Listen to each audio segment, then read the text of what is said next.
नमस्कार। फिर से एक बार आप सबका स्वागत है। पिछले भाग में हमने आपको बताया था कि लिपियों का नामकरण कैसे हुआ, लिपियों का विकास कैसे हुआ, और हम आ गए थे ब्राह्मी लिपि पर। और ब्राह्मी लिपि से ही दो लिपियां निकली, शारदा लिपि, देवनागरी लिपि। या यूँ कहें कि जो उत्तरी भारत की लिपियां थीं उनमें ब्राह्मी लिपि, जिसे आप शारदा लिपि, देवनागरी लिपि भी कह सकते हैं, साथ में कुटिल लिपि, जिसे आप सिद्ध मातृका लिपि आपने कहा कि बोध गया का अभिलेख उसी में प्राप्त होता है। आपके पाठ्यक्रम के अनुसार ज़्यादा ध्यान देना है देवनागरी लिपि पर, तो देवनागरी लिपि के बारे में हम बताएंगे।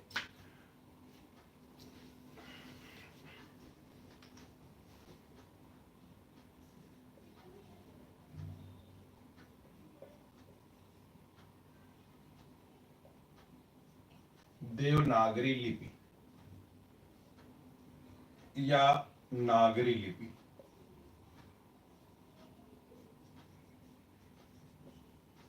ठीक है। अब इसमें एक शब्द है नागरी। नागरी माने वैसे स्त्री होता है, लेकिन नगर शब्द से बना हुआ है। यहाँ देव लगा है, क्योंकि देववाड़ी संस्कृत को व्यक्त करने के लिए इसी लिपि का सहारा लिया जाता था, इसी लिपि में भाषा व्यक्त होती थी, इसीलिए देवनागरी लिपि भी इसे कहा जाता है। तो चलिए इसके प्रमुख तथ्यों की ओर हम लोग बढ़ते हैं, ठीक है।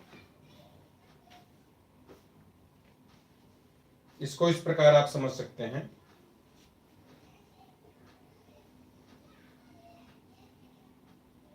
कि आपकी जो ब्राह्मी लिपि थी, इसी से इसकी जो उत्तरी शाखा थी, यानी इसके आप कह सकते हैं उत्तरी लिपि, इसी से आगे चल करके गुप्त लिपि निकलेगी। गुप्त लिपि, गुप्त लिपि का तात्पर्य गुप्त काल की लिपि से है। और उसके बाद जो है इसी से निकलती है कुटिल लिपि। कुटिल लिपि, और इसी से आपकी निकलती है प्राचीन नागरी। प्राचीन नागरी लिपि। इसका टाइम आप देखो, चौथी से पांचवी सदी। चौथी से पांचवी सदी में उत्तरी लिपि से गुप्त लिपि निकलती है। और उसके बाद जो है छठी सदी गुप्त लिपि से कुटिल लिपि निकलती है। और नागरी लिपि 9वीं सदी में अपने रूप में आती है, 9वीं सदी के आसपास, 9वीं सदी के लगभग, ठीक है। ये मेरी एक प्रिय किताब है, देखिए मैंने आपको बताया था, हिंदी भाषा का उद्गम और विकास, उदय नारायण तिवारी। किताब हम दिखा भी दे रहे हैं, क्योंकि किताब आपकी परीक्षा में किताब का नाम पूछा जाता है। इसमें जो इन्होंने बताया है, इसमें इन्होंने इस प्रकार से लिखा है। इन्होंने लिखा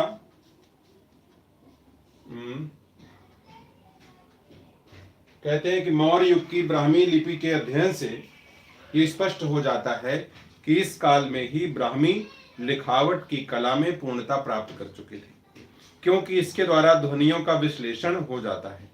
किंतु इस लिपि में लिखित प्राकृत शब्दों को देखने से ज्ञात होता है कि द्वित्व व्यंजन वर्णों को लिखने में यह लिपि समर्थ न थी। जैसे वत्स शब्द इस लिपि में वस या वास के रूप में लिखा जाता था। आगे कहते हैं ब्राह्मी लिपि भारत के विविध प्रदेशों में और फिर भारत के बाहर भी फैली। प्राचीन एवं बाद के मौर्य एवं शुंग युग की ब्राह्मी 4वीं शताब्दी में गुप्त ब्राह्मी लिपि में, ये लिखा ना 4वीं शताब्दी में गुप्त ब्राह्मी लिपि में जो है कन्वर्ट हो गई, परिणत हो गई। यह गुप्त की ब्राह्मी ही प्राचीन धर्म प्रचारकों के द्वारा ब्रह्मेशिया में पहुंची, मध्य एशिया में पहुंची, जिसमें वहां की पुरानी खोतनी तथा ईरानी एवं तोखारी भाषाएं लिखी गई। तो यहां पर इन्होंने इसको एक नाम दिया,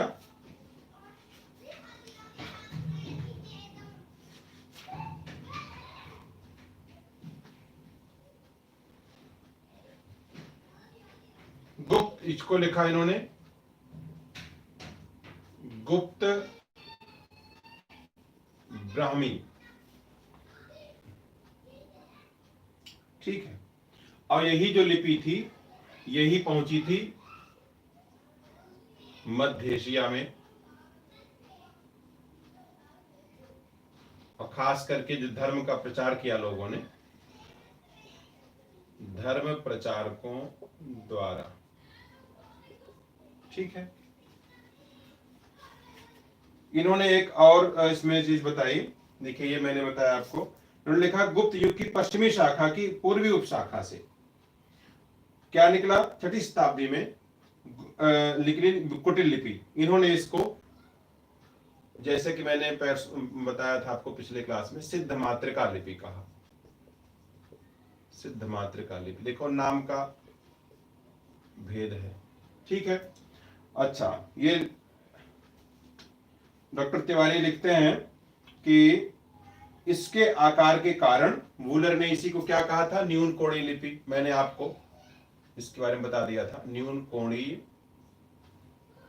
लिपि।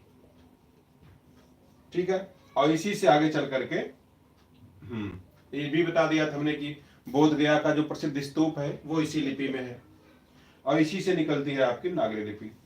अच्छा, कहते हैं कि 7वीं शताब्दी में इसमें परिवर्तन होता है, यानी गुप्त ब्राह्मी में परिवर्तन होता है। हर्षवर्धन की मृत्यु के बाद उत्तरी भारत की राजनीतिक एकता जो है बिल्कुल छिन्न भिन्न हो जाती है, जिसके फलस्वरूप उत्तरी भारत में कई स्वतंत्र राज्य स्थापित हो जाते हैं और लिपि पर भी इसका प्रभाव पड़ता है। तो उत्तरी भारत की लिपि जो है 3 लिपियों में विभक्त हो गई, इसी से नागरी लिपि बनी। तो इन्होंने इस प्रकार से लिखा है, डॉक्टर तिवारी ने इसको 3 बता दिया। एक बता दिया इन्होंने शारदा लिपि, और दूसरे का इन्होंने बता दिया नागर लिपि या नागरी लिपि। ठीक है, नागर शाखा। और तीसरे को इन्होंने बता दिया कुटिल लिपि, यानी कुटिल शाखा। देखिए, डॉक्टर उदय नारायण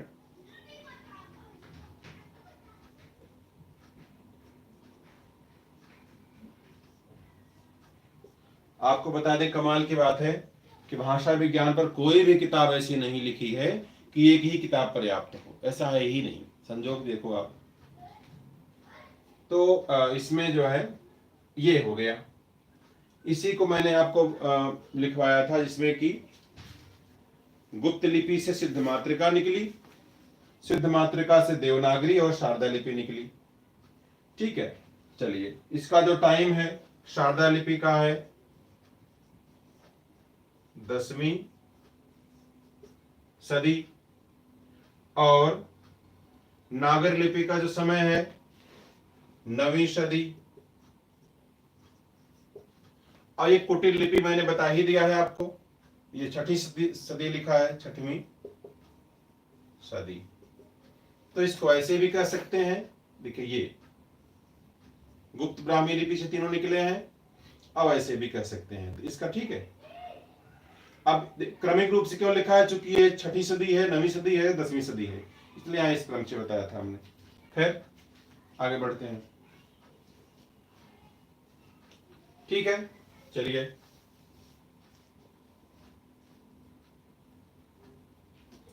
कभी कभी इसके नामकरण संबंधी जो प्रश्न आ जाते हैं,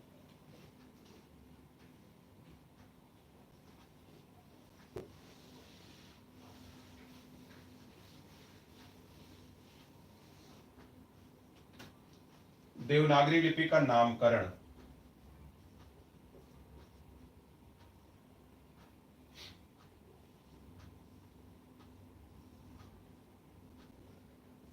तो नामकरण के कई आधार हैं, कई मत प्रचलित हैं, तो मतों की चर्चा हम करते हैं। पहला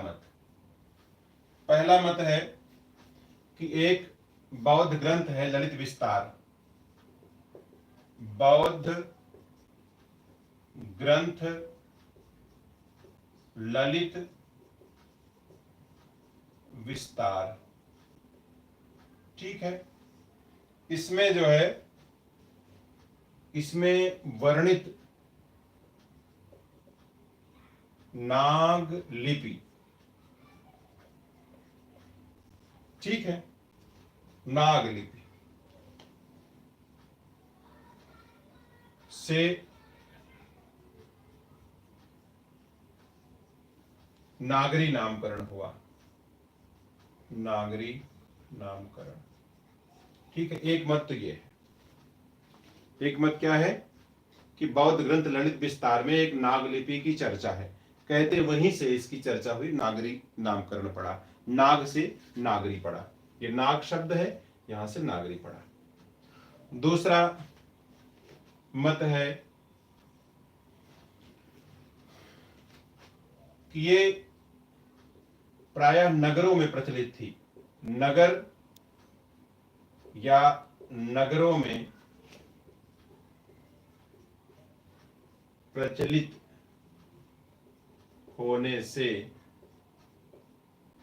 नागरी नाम पड़ा। ठीक है, नागरी नाम पड़ा। तीसरा मत है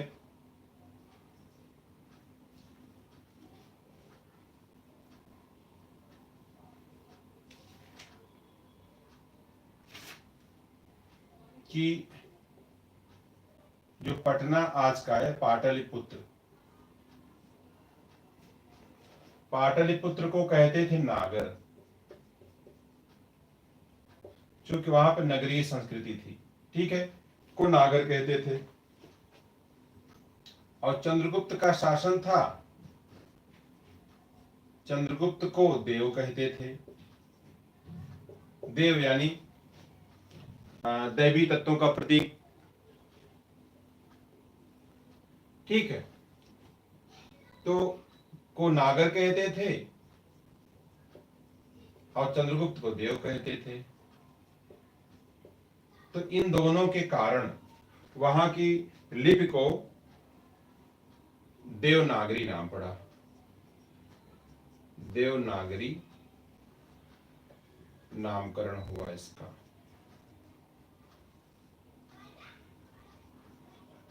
ठीक है, चलिए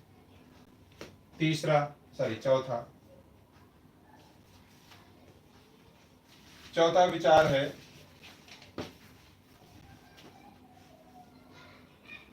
गुजरात में ब्राह्मण रहते थे जिनको नागर ब्राह्मण कहा जाता था। गुजरात के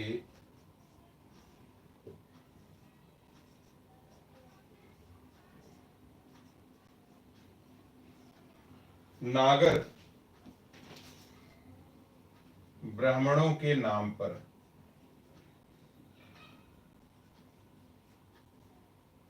ठीक है नागरी नाम पड़ा।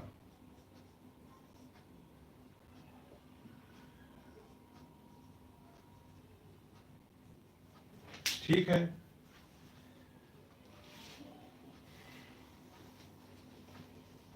एक और मत है कि देव भाषा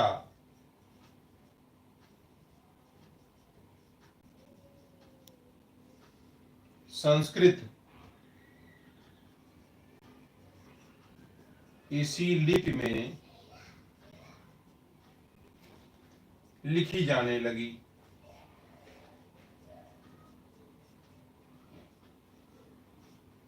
इसलिए इसका नाम पड़ा देवनागरी।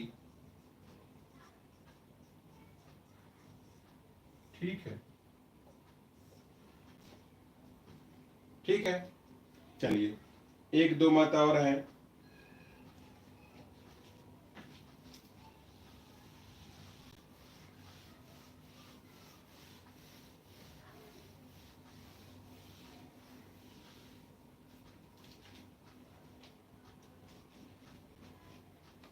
छठा,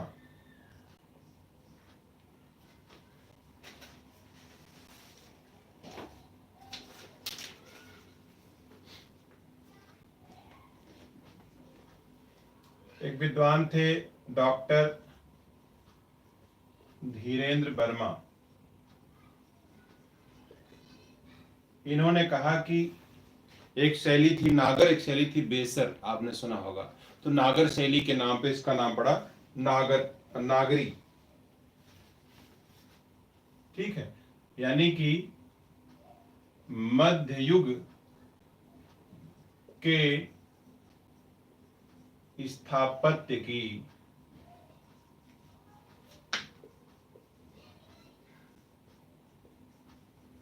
एक शैली नागर के नाम पर इस लिपि को नागरी कहते हैं।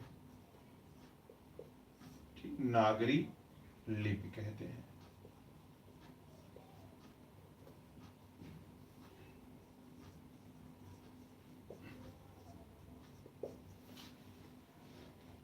ठीक है, ऐसे और भी मत हैं। जैसे एक मत है कि देवताओं की प्रतिमाओं के बनने के पहले उनकी उपासना सांकेतिक चिन्हों के द्वारा की जाती थी, जो कई प्रकार से त्रिकोणादि यंत्रों के मध्य स्थापित होते थे, लिखे जाते थे। ये यंत्र देवनागर कहलाते थे और उनके मध्य में लिखे जाने वाले अनेक प्रकार के सांकेतिक चिन्ह वर्ण माने जाने लगे और इसी से उनका नाम पड़ गया देवनागरी। देखिए, कभी आपने अगर यंत्र को देखा हो, कुछ इस प्रकार से यंत्र बनाते हैं।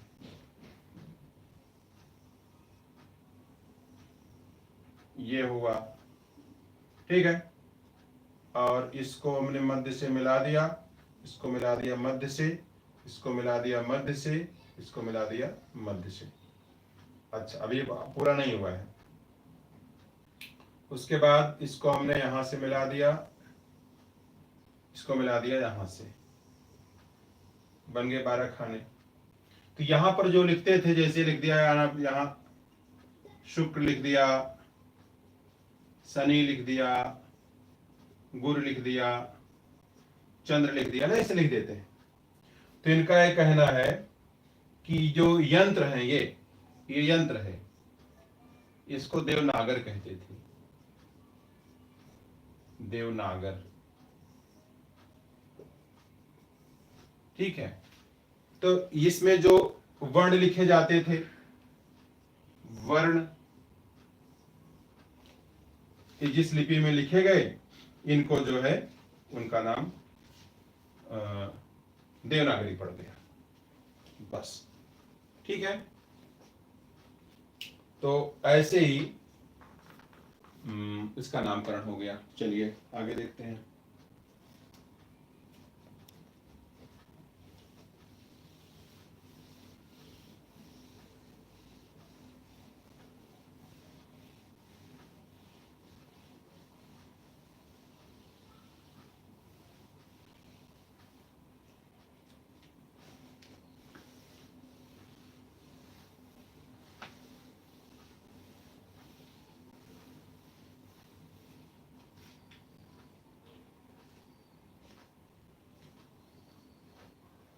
अब कहते हैं कि एक इसके बारे में इसका मत है कि सबसे पहला साक्ष्य कहां मिला। सर्वप्रथम प्रयोग यानी देवनागरी का कहां मिलता है? गुजरात के राजा जयभट्ट के शिलालेख में। गुजरात के राजा जयभट्ट का टाइम है 7वीं 8वीं सदी के आसपास। 7वीं 8वीं सदी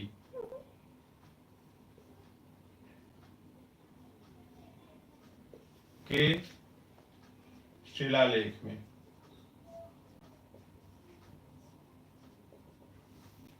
ठीक है,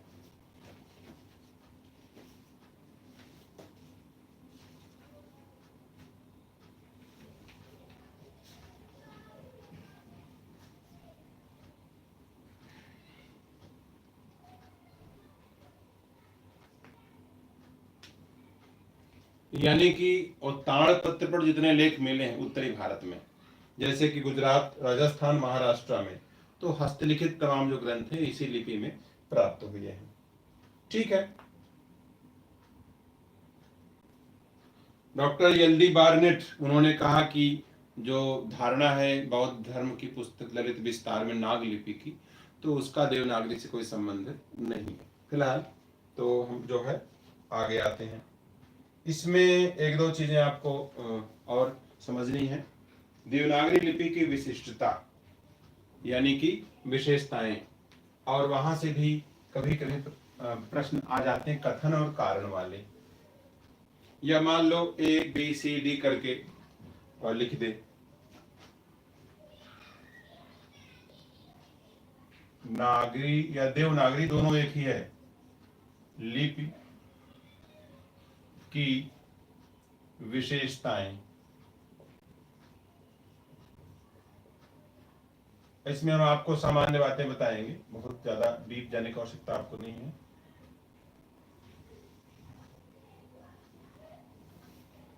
देखिए, इसमें अक्षरों का यानी वर्णों का आप प्रयोग करते हैं, जिसे हम अक्षरात्मक या वर्णात्मक लिपि भी कहते हैं, लेकिन यह अर्ध अक्षरात्मक कही जाती है।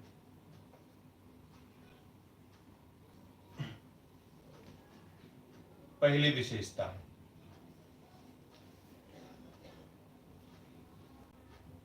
देवनागरी लिपि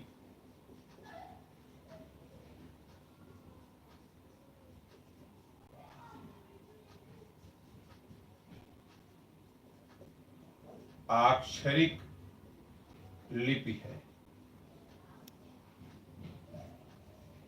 ठीक है, एक टर्म ये हो गया। ठीक, इसको एक और नाम दिया गया है। ये लिखा है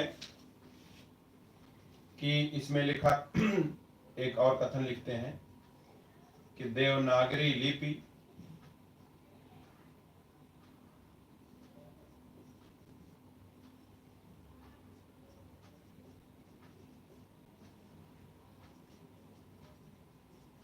अर्ध अक्षरात्मक है।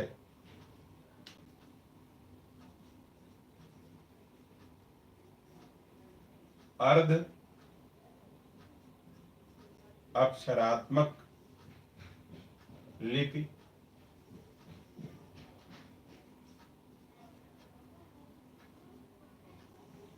है।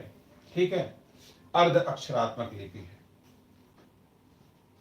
तो इसमें जो है प्रत्येक अक्षर के लिए अलग अलग चिन्ह है।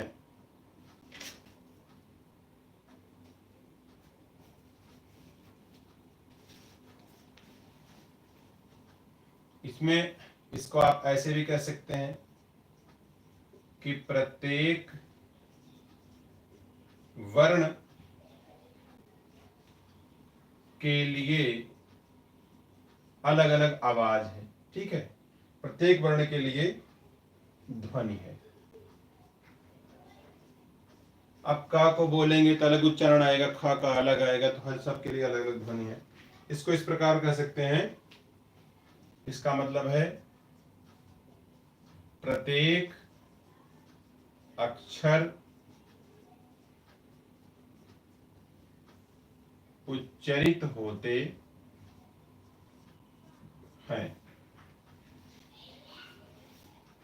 ठीक है, दूसरी चीज, इसमें कितने वर्ण हैं? तो इसमें 48 चिन्ह है, यानी प्रतीक। इनको चिन्ह लिखा है पुस्तकों में। तो 48 में कौन कौन हो गए?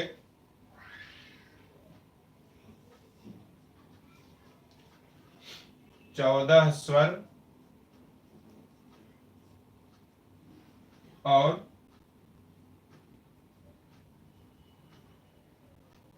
एवं संध्याक्षर। संध्याक्षर यानी जो अक्षर मिल करके बने हो, संधि से बने हो। दूसरा है 34, ये है मूल व्यंजन।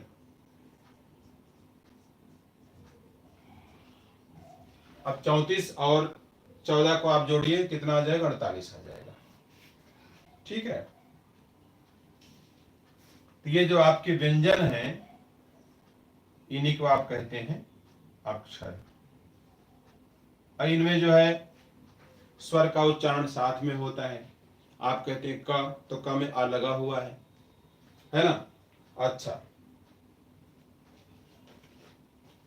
इस व्यंजन के 7 वर्ग हैं।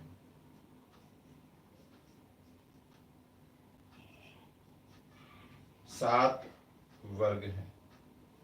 चलिए, 7 वर्ग कौन कौन से हैं? सबसे पहले कंठ है, उसके बाद तालव्य, मूर्धन्य, दंत्य,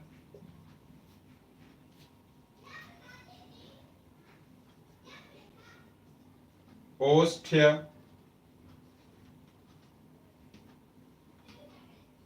1 2 3 4 5, 1 2 3 4 5। ठीक है, तो इसको कह सकते हैं ओष्ठ। उसके बाद अंतस्थ ऊष्म, अंतस्थ ऊष्म। अब यहां पे ओष्ठ लिखा है, कहीं कहीं पे इनको लिखा जाता है ओष्ठ के साथ अर्धस्वर। तो फिर ठीक है, ये हो गया।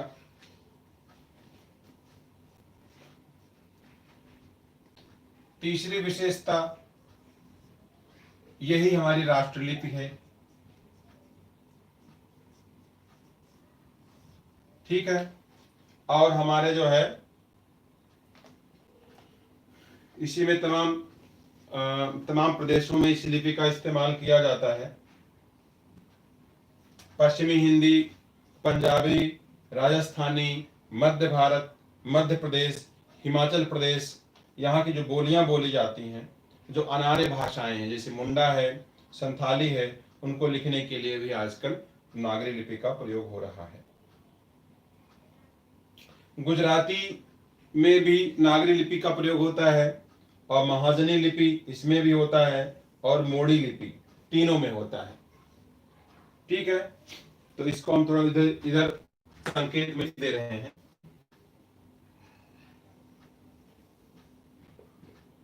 जो गुजराती लिपि है, ये भी देवनागरी लिपि ही में प्रयोग होता है। दूसरा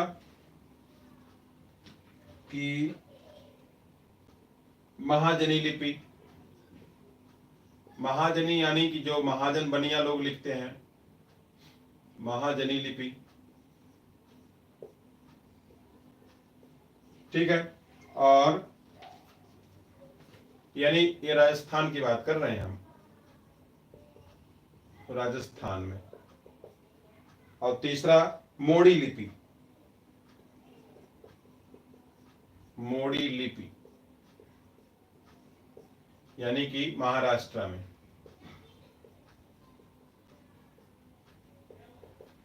तो गुजरात में और महाराष्ट्र में और राजस्थान में, यहां भी जो है इसी लिपि में लिखाई बुनाई छपाई सब होती है।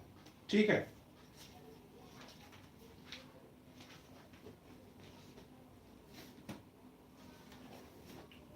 कुछ बातें और आपके काम की हों तो इसको हम बता दें।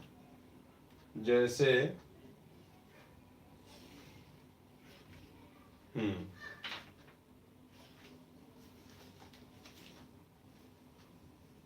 ठीक, 1 मिनट।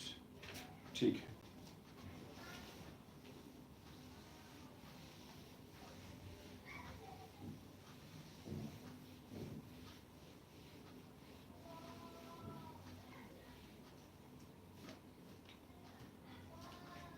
चौथा,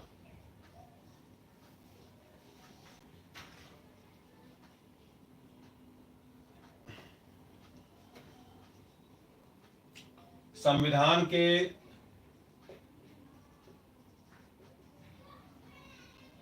अनुच्छेद 343 इसमें लिखा हुआ है संघ की राजभाषा हिंदी होगी। संघ की राजभाषा हिंदी और उसकी लिपि देवनागरी होगी।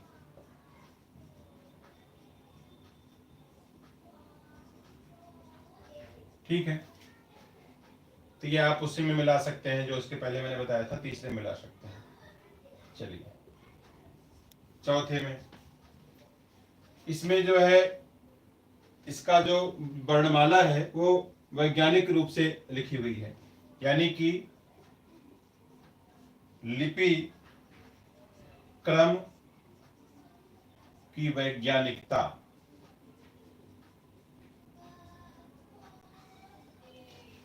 लिपि क्रम की वैज्ञानिकता यानी नागरी के लिपि क्रम की वैज्ञानिकता का सबसे, अब इसका उदाहरण देखो। उदाहरण माहेश्वर सूत्र।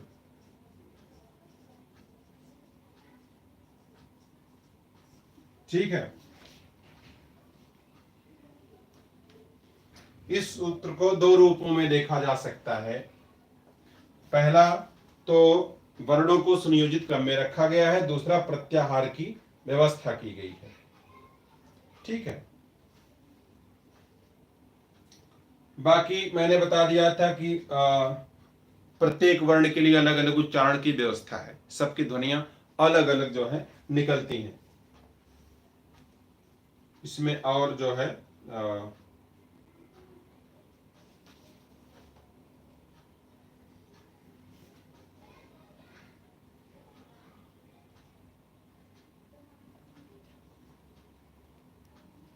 चलिए, इसमें आपको और अधिक आवश्यकता नहीं है, इतना आप कुछ और नोट कर लीजिए कि इसके सुधार के लिए क्या क्या प्रयास किए गए।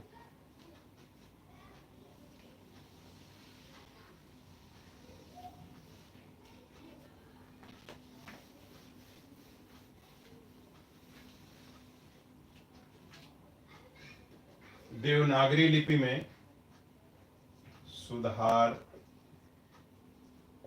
के प्रयास।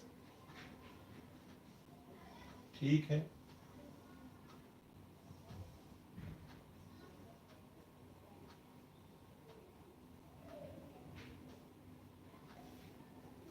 चलिए सबसे पहला काम तो पहली चर्चा होती है 1904 में।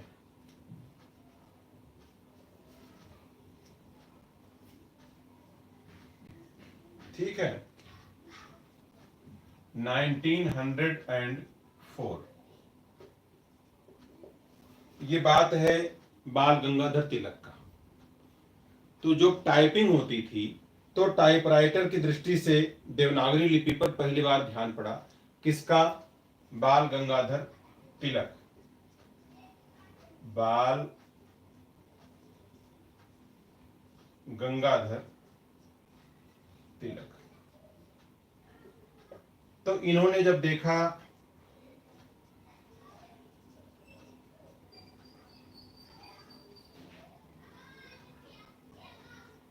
टाइपराइटर को, टाइपिंग करते हैं, अब देखो पहले ऐसे लिखते थे ना, ये है आपका आ, इसे आप ऐसे लिखते हैं। एक था ये झा, जिसे आप आजकल ऐसे लिखते हैं। देख रहे हैं? तो यानी कि ये ध्यान देने की बात थी। तो फिलहाल इन्होंने जो है देखा कि अंग्रेजी में स्मॉल और कैपिटल कुल मिलाकर के 52 अक्षर हुआ करते थे, हिंदी में 350 अक्षर हुआ करते थे, है ना। अंग्रेजी में 52 और हिंदी में 350। अच्छा, अभी भी हिंदी लिखनी होती है कंप्यूटर में, टाइपराइटर की बात नहीं करें, कंप्यूटर में तो अलग अलग शिफ्ट दबाना पड़ता है। इंग्लिश में तो ABCD से लेकर जेड तक बना ही हुआ है, तो इसमें दिक्कत होती है। तो उन्होंने जो है 1904 में इनकी संख्या घटा करके कितनी कर दी, 190 कर दिया। इनको घटाया, हिंदी के जो अक्षर थे टाइपराइटर में उनको संख्या 190 कर दी। ठीक है, यानी एक की से अधिक काम लिया जाने लगा। बाद में सावरकर जी का नाम सुना होगा, विनायक दामोदर सावरकर। उन्होंने अ के आधार पर सभी स्वरों को लिखना शुरू कर दिया। जैसे सावरकर का नाम सावरकर, जैसे मान लो आ लिखा है तो आ के आधार पर ही हो गया ई, ठीक है, या उ, ऐसे करके, यानी एक अक्षर कई स्वरों का काम करने लगा। आ से ई बन गया, उ बन गया। इसके बाद गांधी जी की एक पत्रिका थी नवजीवन, उनका ध्यान गया, नवजीवन में लिखा भी इन्होंने। ठीक है, तो गांधी ने जो है इसकी चर्चा की। उसके बाद जब वो नवजीवन पेपर निकालते थे तो टाइपिंग में समस्या आती थी। उसके बाद इन्होंने काका कालेलकर जी को ये अपनी बस समस्या बताई। काका कालेलकर को देखो कैसे काम बना, कालेलकर, काका कालेलकर। तो इन्होंने सुझाव दिया 12 खड़ी का, 12 खड़ी का सुझाव। ठीक है, तो यानी 12 खड़ी यानी कि 12 अक्षरी।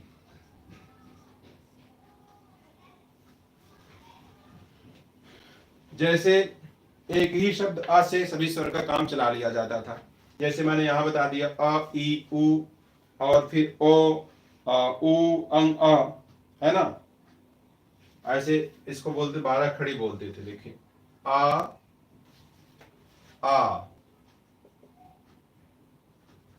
ई उ उ, ठीक है, ए ऐ ओ औ अंग अह। 1 2 3 4 5 6 7 8 9 10 11 12, ये थी 12 खड़ी। यानी केवल अ का इस्तेमाल कर करके ये 12 स्वर का, ये सभी स्वर जो है टाइप हो जाते थे। आ ई उ ए ऐ ओ औ अंग आ। ये काका कालेलकर जी ने गांधी जी की समस्या को देखते हुए एक सुझाव दिया था। ठीक है, अब गुजराती लिपि का प्रभाव आया और ध्यान दिया कि गुजराती लिपि में शिरोरेखा को हटा दें। जैसे गुजराती में समस्या ना, आपने ए ऐ ओ औ जो लगा दिया है, तो ये गुजराती लिपि में इस समस्या नहीं थी, तो इस सीधे सीधे ए, ये जो मैंने नए नए स्वर आ गए।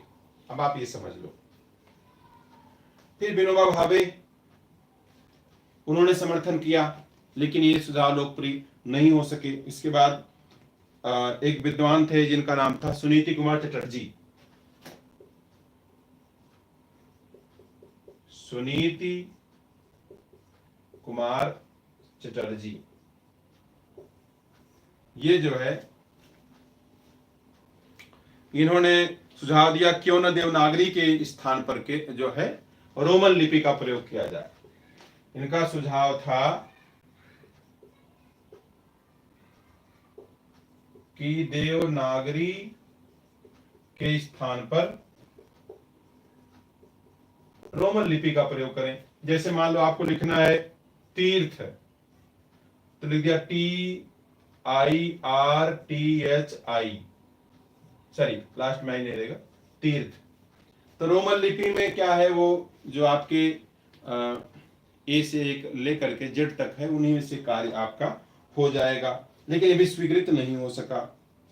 उसके बाद तमाम और इसमें आई चीजें जो आपको ऑब्जेक्टिव परीक्षा में लिखने की आवश्यकता नहीं है। कुछ कुछ अलग अलग बातें हैं जो हम अलग से आपको तो नोट करा देते हैं। जैसे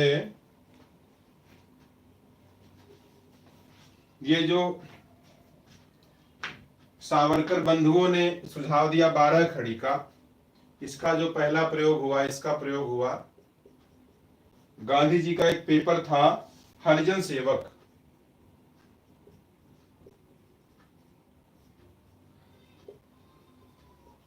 हरिजन सेवक में प्रयोग हुआ। ये गांधी जी का पेपर था, महात्मा गांधी का। ठीक है।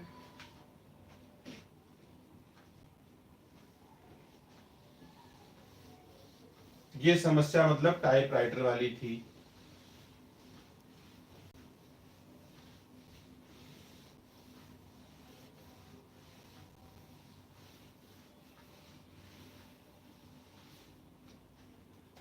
दूसरी प्रमुख बात,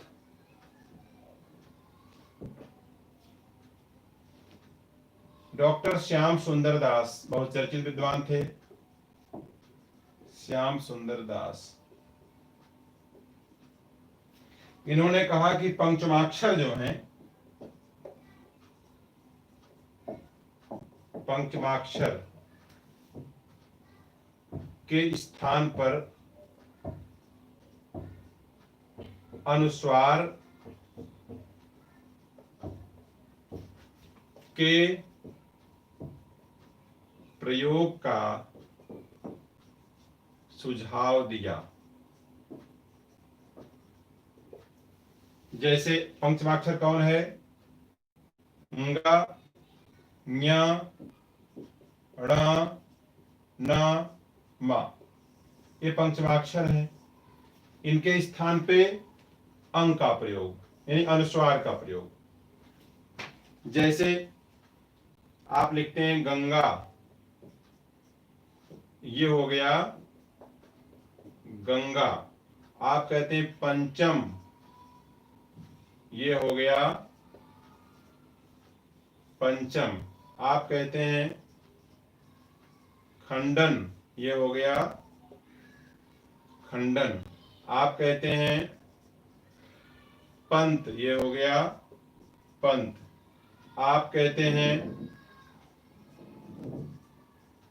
संपर्क, ये हो गया संपर्क। यानी ये पंचमाक्षर की जगह पर अनुस्वार के प्रयोग का सुझाव दिया डॉक्टर श्याम सुंदर दास ने। अच्छा, दूसरा,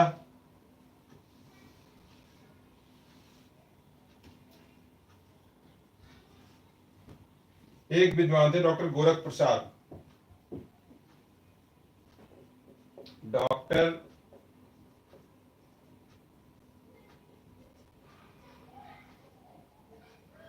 गोरख प्रसाद, इनका सुझाव क्या आया? इनका सुझाव आया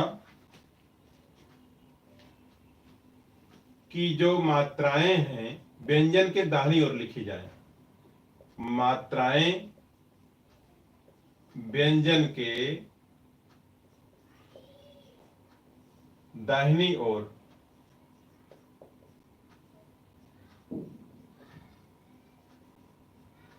ठीक है।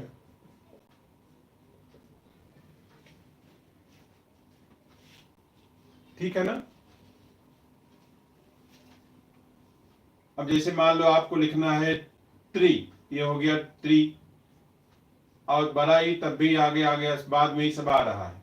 जैसे की, तो आपने कैसे लिखा? पहले का लिखा, फिर छोटी मात्रा लगाया। आपको लगता है पीछे है ना, लेकिन जैसे अंग्रेजी में लिखते हैं आप के आई, आप लिखना बड़ी तो के डबल ई, यानी का के बाद ही आप लगा रहे हैं मात्रा।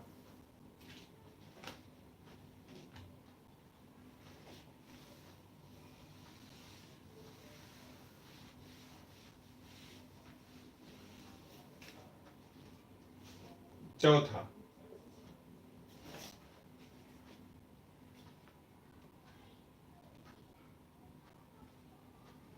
एक विद्वान थे श्रीनिवास।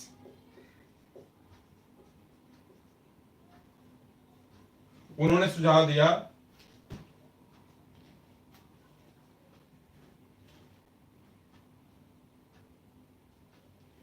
कि जो मान लीजिए कि अल्प प्राण वर्ण है, अल्प प्राण वर्ण, एक है महाप्राण वर्ण। ठीक है, और इसे महाप्राण वर्णों को लिखना है और तो डबल डबल हो गए। अगर महाप्राण वर्णों के नीचे, इनके नीचे हम जो है कोई चिन्ह लगा दें, कोई चिन्ह लगा दें, तो यानी महाप्राण वर्गों की आवश्यकता आपको नहीं पड़ेगी। ये तो आप लिख सकते हैं कि श्रीनिवास ने सुझाव दिया कि महाप्राण वर्गों के बदले अल्प प्राण वर्गों के नीचे कोई चिन्ह लगा दिया जाए, जिससे वर्णों की संख्या में कमी आवेगी। ठीक है। पांचवा,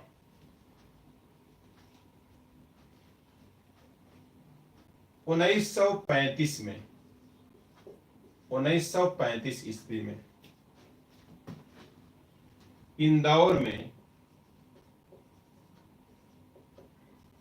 हिंदी साहित्य सम्मेलन का 24वां अधिवेशन हुआ। हिंदी साहित्य सम्मेलन, इसका जो है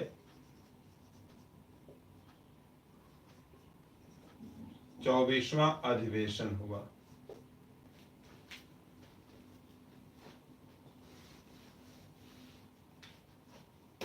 और इसमें जो है नागरी लिपि सुधार समिति का गठन हुआ गांधी के सुझाव पर। तो गांधी थे सभापति, गांधी सभापति थे इसके। और नागरी लिपि सुधार समिति का गठन हुआ। ठीक है।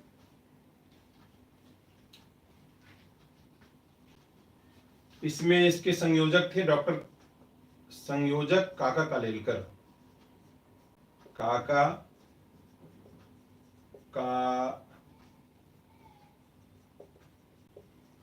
कालेलकर।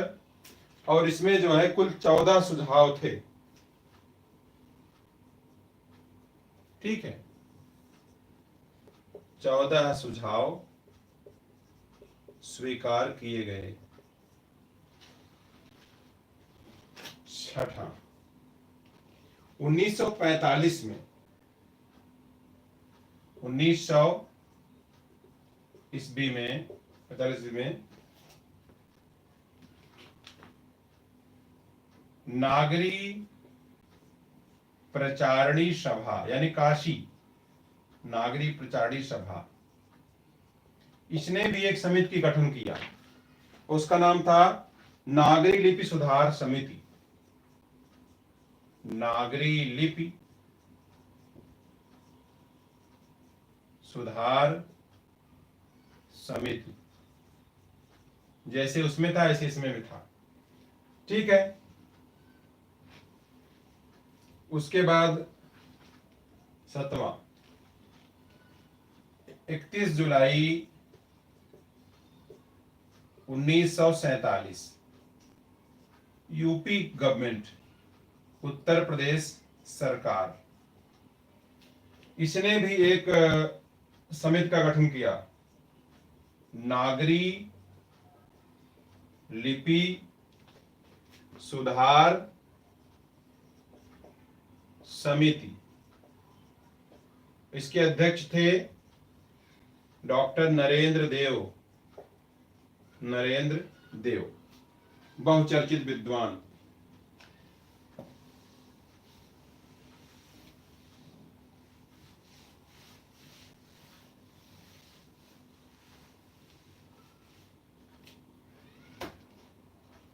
ठीक है। इन्होंने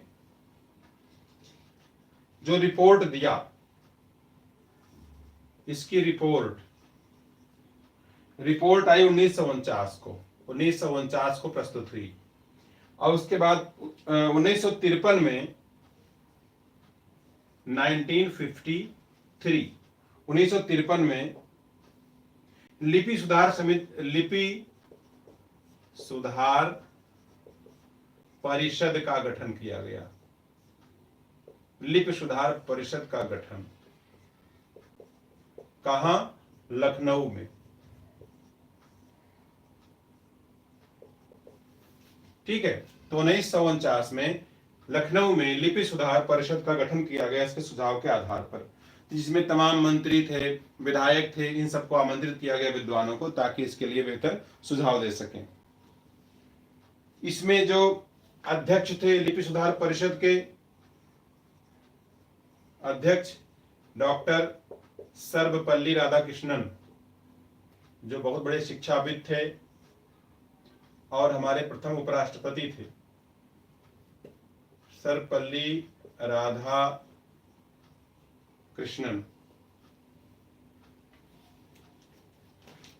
तो इस प्रकार से एक यात्रा मैंने आपको बता दी, 1953 तक की यात्रा बता दी। इसमें कुछ और अगर बाय द वे किसी दृष्टिकोण से बात आती है, छूटती है, तो आपको हम बाद में बताएंगे।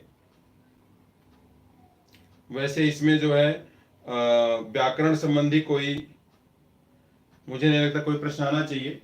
अगर कोई प्रश्न वगैरह आता है तो इसको अलग से हम आपको बता देंगे, जिक्र कर देंगे इसका।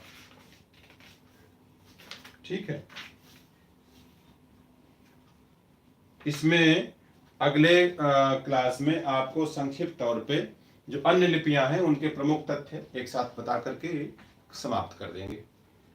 ठीक है, तो उसके बाद थोड़ा सा व्याकरण बचेगा आपका, और रूप विज्ञान, वर्ण विज्ञान और अर्थ विज्ञान, वाक्य विज्ञान, 4 ये हैं। थोड़ा सा बड़ा तो है, मेहनत तो है इसमें, लेकिन कोई बात नहीं। ठीक है, तो यहाँ लेते हैं विराम, फिर मिलते हैं। नमस्कार, जय।